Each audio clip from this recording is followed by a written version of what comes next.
Good morning, students. How are you? I hope you all will be fine.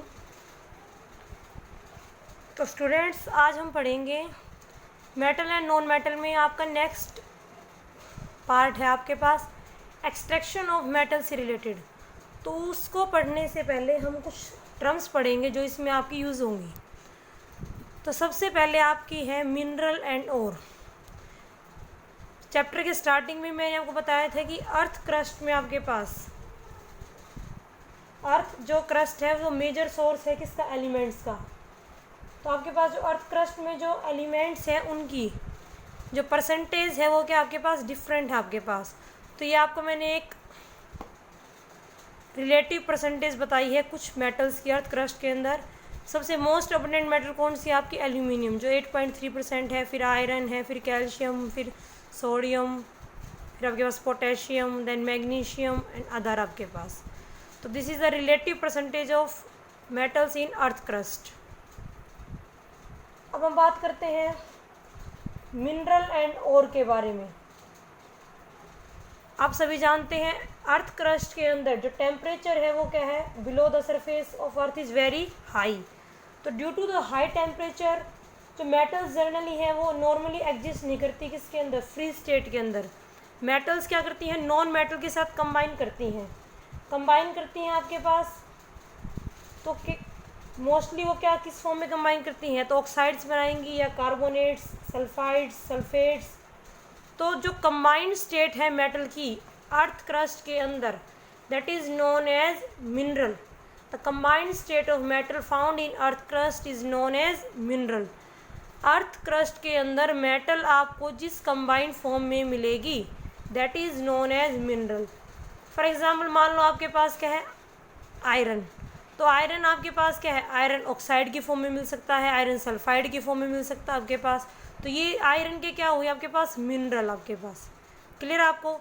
ऐसे आपके पास कोई भी आप मेटल लीजिए, जिंक है, जिंक आपके पास, zinc sulphide, zinc oxide, zinc carbonate, तो ये सारे आपके पास क्या है, जिंक के मिनरल। अब देखो ओर में और मिनरल में क्या डिफरेंस है।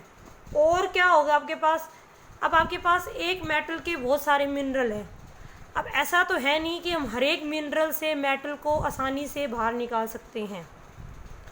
तो जिस मिनरल से हम मेटल को इकोनॉमिकली एंड कन्वेंशनली, इकोनॉमिकली का मतलब आपके पास जिसको निकालने में हमारा जो खर्चा है, जो पैसा है वो कम से कम लगे, और कन्वेंशनली मतलब आपके पास ईजी तरीके से और आप इकोनॉमिकली जिस मिनरल से आप मेटल को बाहर निकाल सकते हो तो that mineral is known as ore.